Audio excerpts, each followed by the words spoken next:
Hello, and welcome to the SAE Tomorrow Today podcast. On today's episode, we're honored to have Dr. Valentina Graci, research scientist from Children's Hospital of Philadelphia. Valentina, welcome. Thank you. And as we spoke about earlier, the reputation of CHOP, the Children's Hospital of Philadelphia, is absolutely incredible. Could you give us a high-level overview of yourself and the work that you are doing at CHOP?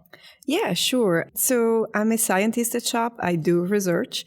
40% of the Children's Hospital of Philadelphia is actually a research institute. And I'm actually an employee of the Center for Injury Research and Prevention at CHOP. We are one of the many center of excellence that CHOP has, and we focus mainly on research.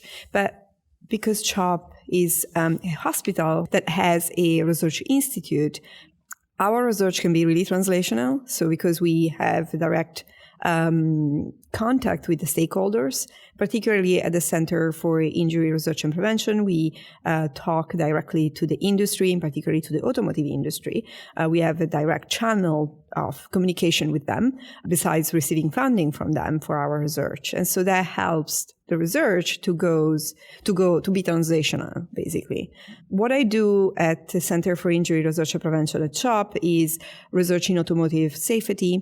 I work in a laboratory mainly, but I also conduct a study, for example, on a test track, and we look at the behavior, mostly motor control and movement in children and adults in vehicles, for example, during the pre-crash maneuvers, which are crash avoidance maneuver.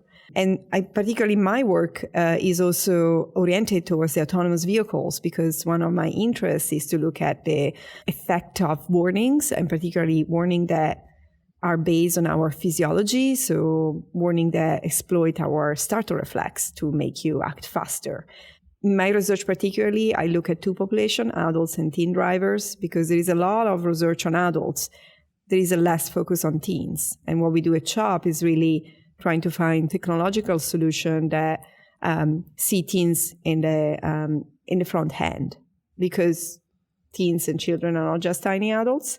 They're actually physiologically different. And so the solution that you find for adults may not match teens and children. So if you only focus on adults, you might overlook specific needs that these populations have. And that has been done in the past. If you remember the airbag crisis in the 90s, airbag was designed for adults, and that led to that crisis. And it's impressive. And with teenagers, they're new to driving. They've never been driven before. But they love one thing. Generally, every teenager, we all know, loves their phone. Yes. And we're seeing numbers of distracted driving.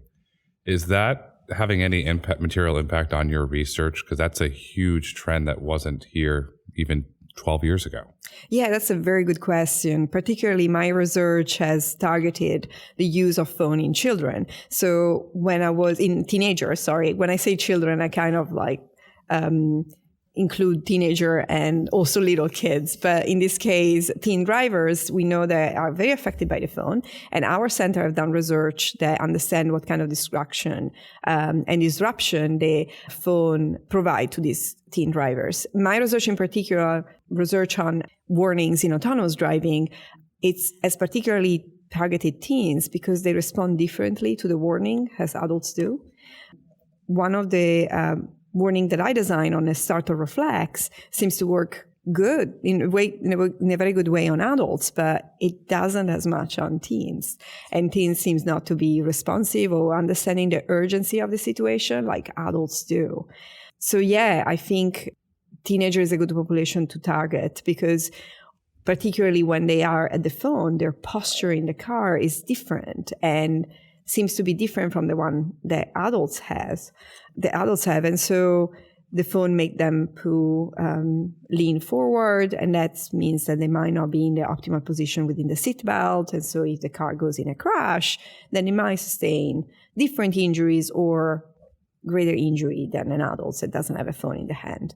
So definitely that is a teens is definitely a target population, and the use of the phone in that population is high. So we need to figure out how to solve that. And you said something interesting, leaning forward, and there's studies that's starting to come out now where children and teenagers, they're hunched over all the time. Yeah. When they're going over that. When there is a crash and they're hunched over, what are the impacts that you've seen in your research? Because it seems that if you're sitting back properly restrained, you have a better chance of survival. Where if you're hunched over, you might not have as good of a chance. Can you kind of talk about that from your research? Yeah, so we have done a in-vehicle study. So we tested teenagers and children during a emergency braking on a test track in a vehicle. And so we haven't looked at the initial position of the teen drivers, but what you see in emergency braking is that your head and trunk are displaced forward. So if you're already and it gets displaced forward in a way that is not injurious, of course. The seatbelt kind of keeps you safe. But imagine if you're already forward and then you go into a pre-crash maneuver that displaces you even more forward, then your likelihood to hit your head or to contact the compartment is high. So it's interesting. It's every research that look at the position of the body within the seatbelt and understand how the restraints keep us safe, or how to change the restraints to keep us safe is in alternative seating configurations, like in the one in the autonomous vehicle. All this research is very relevant. And it's relatively new, but really we always looked at the position of the occupant in the car at shop, because we know that, for example, children are notorious for not staying in the optimal position within the seatbelt. So how do you fix that? And how is going to change when you have children in an autonomous vehicle and you have alternative seating configuration? How would that change? How do we keep them safe? So there is a lot of research on that topic, and at CHOP we take that definitely in our agenda. And as the automotive mobility industry shifts towards full autonomy, earlier in the week, we saw Cruise announce their new Level 4 vehicle where it's 4 passengers, you face one another. Mm-hmm. What is the optimal seating for safety? So that's a question that had to be answered with research. I don't, in an alternative seating configuration for autonomous driving, I don't think I can answer that question. I don't think I have enough data to know what can be really safe. Is it possible that we could design restraints that make you safe in alternative seating configuration, and based on that, we could decide what are the most safe positions?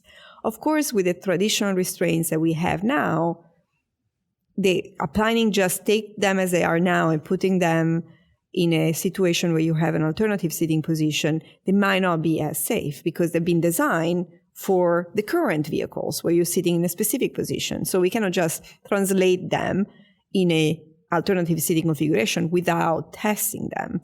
So it's hard to tell. I think we need to do research now to understand how to change the restraint to have passengers that look one another, or they drive recline, or they sit reclined. And these efforts towards that research. I think at CHOP, what we did is to look also at what alternative seating configuration people really like. Because maybe people don't like sitting in front of each other. I mean, why do we do that? Maybe they don't like that. And also how does, for example, a family with 2 kids and 2 parents sitting in front of each other, do you really want to look at your kid for 4 hours? It's like, so we try to resolve that question with questionnaires and focus group and experiments that also look at not only in engineering and biomechanics, but also at the human factor and behavioral science. So involving all the discipline to reply to this question, it's very important. And so I think more research has to be done to completely reply to your question about what is safe in the alternative seating world. As the industry is doing research, in an earlier podcast, we had Dr. Mark Rosekind on, former NHTSA administrator. He's the Chief Safety Innovation Officer at Zoox. Mm-hmm. And we had a conversation about seating in the vehicle and how, the safety, and he's done incredible research based on his long distinguished career of safety. And one of the interesting things in the Zoox vehicle, it's a level 4 vehicle, will not move unless every passenger has their seatbelt buckled. Oh. And I was like, okay, this is a really great positive for safety. That's why I was asking you what that distinct seating is, because I'm going to call my friends in the industry and say, well, you have to talk to Dr. Graci because guess what? She's got incredible research that's going to help save lives. Well, that's a great feature, having that feature. It's like many parents don't start to drive until their kids buckle up, and that's the autonomous car behave like your parent and says, we're not going to drive until, the autonomous car might be, if the autonomous car wants you to buckle up, it might be perceived as more as an authority by everyone because the car won't go until you do it. So it would be good for adults and kids at that point. Yeah. In your research, you eliminate the teenage rebellion. Oh, mom and dad said do this. Well, the car says that. The car says it. Okay, and essentially, in their eyes, the car could be an iPhone. Oh, okay, there's an app for that. Put your seatbelt on app. So it would be nice, for example, in that context to understand how that feature is perceived by teen and children. Children, we conducted a study, my colleague conducted a study where we tried to understand what children see in an autonomous car and what opinion they have. They want a button somewhere, they want an emergency exit. And children have opinion, or variety of opinions, so they should be considered in the picture too. For example, in this conference, I heard many times that what are the vulnerable population right now in the car? And I heard females, obese, population, or elderly. I haven't heard as much children. Children are a vulnerable population that have to be considered too, and they have opinion, and those opinions are going to affect their behavior in the car. So we do need to consider them in the automation world. We have to, and the children's opinions are very important. And I have a daughter, she's 6, and very fortunate. My daughter's been in varieties of self-driving cars. She's been in full level 5 vehicles with no steering wheel. Like, she's been very lucky to experience this wide range of vehicles because of what her dad does. But there's one interesting thing that a lot of parents have read, and I read to my daughter and to her friends, is there's a great children's book called If My Car Did What? And this boy had this imagination to build a car. Oh, that's awesome. And it's a self-driving car driven by a robot. Wow. Daddy, I want to put a pool. I want an ice cream. I want hamburgers. And the children's, what they want in a vehicle is really impressive. And you're right. We do need a child's opinion because the children that are born today are going to be the leaders of tomorrow, and they're going to shape policy. They're going to be president of the United States. They're going to do incredible research like you're doing at world-renowned institutions. And so it's really important for that. My big question for you is, you're doing this great research. You're doing it under an extremely well-respected brand of CHOP.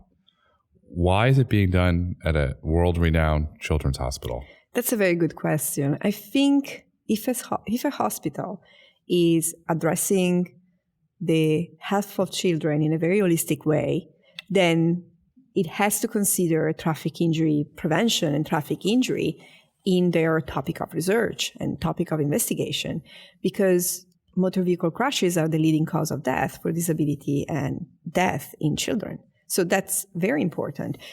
We have to stop to think about crashes as only a transportation issue.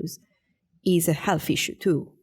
So it's very important to consider that in a children's hospital. So we're very proud that we do automotive safety in a children's hospital because it's needed. And that's an opportunity for us to step in and advocate for children, put them at the front end, design technology around them because they are a vulnerable population. It's interesting advocating for children because they don't have a loud enough voice to cut through the noise. They don't have a Twitter account to cut through the noise. And the crash data is disturbing, what you just shared about children. Is that due to parents and loved ones and caretakers not understanding how to properly buckle them into a seat? Is it not using child seats, booster seats? Can you shed some light on that? It's a combination of factors. I think, I don't know, of course, the use of booster of child restraint. So booster seats and child seats have definitely improved the life of children. They're more safe in the car. We know that. We know that booster seats and child restraints have play a great role in keeping children safe. Are they perfect? Nothing is perfect, of course. There's always space for improvement, and there is research done and sponsorized by many child seat manufacturers that look at how can we improve, for example, the compliance, how you mount and buckle up your kids in a child restraint. So there is a lot of research about that, so that we can always improve on that safety, but they definitely been a great tool. If crashes still happen, they happen because, of course, there might be some problem with the fact that the kids don't stay in the optimal position within the seatbelt. How do you change that behavior? How much the restraint maybe can do just as much, but how can you nudge that behavior to make children more safe in the car? So one thing that we should do is do a user-centered design of child restraints, of vehicles, of seating. So we have to think about the user itself, his behavior, and design technology that are user-centered. Because if you impose a specific position and behavior, that's not going to work, because humans are going to do what they want. They're humans. So how do you make any technology and any safety tool that we have user-centered so that they get used in the right way, they get buckled in the right way, and they might, that way, improve safety. So I think that's the reason why motor crashes are the leading cause of death in children, because this research has to be done. For many years, children were considered tiny adults and were maybe not the high end of many technology, but now we know better and we are improving that research. And at CHOP, we took that very seriously. It's one of our goals at the Center for Injury Research and Prevention. So there's definitely going to be space for improvement, but we do have the need to remember that children is one of the population that is vulnerable. It's not just elderly, obese, and females. They are vulnerable too. Children are our future. Mm-hmm. And when a child is, say, 5, 6, 7, and they're in a booster seat, depending on their size, the parent starts to teach them how to buckle up. And it's a sense of pride for the child, and it's a really probably more of a sense of pride for the parent. And we teach children that. We teach them how not to use a phone. And we try and set really good examples. Mm-hmm. When you design the restraint for an autonomous vehicle, now let's remove the parent from that aspect. And so you have a child that's 5 versus a child that's 12 or a teenager that's 16. Mm-hmm. It's how are those restraints going to change? Do you have any thoughts on that from your research? So the way now it works, you have a booster seat. So if the booster seat in a child is up to 8 years old, or shorter than 145 centimeters height, or 4 feet 9 inches, then the booster seat kind of put your body up so that the seatbelt fit perfectly. If you don't have a booster seat, the seatbelt is likely to slip out because you don't have any contact with the body. That's why you have booster seats. So you can have the booster seat put your body high, and so your seatbelt fits better. And so that's why we have a specific height for a booster seat and specific age, because that keeps into account the size, of course, of the person. A teenager, most of teenagers are big as much as adults. Not all of them. Teenager has a great variability in body size. You can have a 13 years old that is very tiny, or 13 years old who's looking more like a 15 years old. So and we found in our research that there is a lot of variability in trunk and head displacement during a simulated pre-crash maneuver because of the variability in size of that population. So that's a good population to target in case we want to figure out to change the restraints, for example, for automation autonomous car. It's going to be interesting. In the booster seat, I had no idea, because I always wondered, why do you need a booster seat? And now that you tell me that it races them to help increase their safety, that's wonderful. When you start to look at children and autonomous vehicles, when do you expect that there'll be a point where a child will ride in the vehicle without a parent, a supervisor, to go to school or to go to a sporting event or to an after-school activity? I don't know exactly when that is going to happen. I know we have Uber. It doesn't, I think there are like restrictions on how old you have to be to ride an Uber by yourself. But if a car is an autonomous, how do the parents see the fact that this child goes in the vehicle by itself? Can the vehicle be hacked? Can the vehicle is there an emergency exit that the child can activate itself? So these are all good questions that will have to be addressed. And so that's why we need to design technology with children in mind, because there's going to be behavior that children may do that put them at risk. And so what does it mean to have them alone in a vehicle? When you design an autonomous vehicle, an autonomous shuttle, do we think about that? So these are all open questions, and we definitely have to think about that for the safety of children. And design technology with children in mind is something you should probably trademark because it's brilliant. And as trust with autonomous vehicles in society is developed over the next 5, 10, 15 years, and you continue to do this incredible research around children and autonomous vehicles, what research do you see yourself conducting once more everyday Americans and individuals around the country and around the world are riding in autonomous vehicles and children are starting to ride with their parents? What research do you kind of see evolving over the next 10 to 20 years that you might start to focus on? So one of the concepts about creating technology that is user-centered and is specific for teen and children is definitely a topic that it's very important for the Children's Hospital of Philadelphia. And we have been part also of a larger conversation with many other scientists about that, and with many other important researchers from the industry. So what research has to be done to improve that in the future years is we definitely have to keep doing studies that involve children and teens, and so as a human subject. We do have to include them in a focus group. We do have to include teen drivers, for example, in naturalistic driving studies.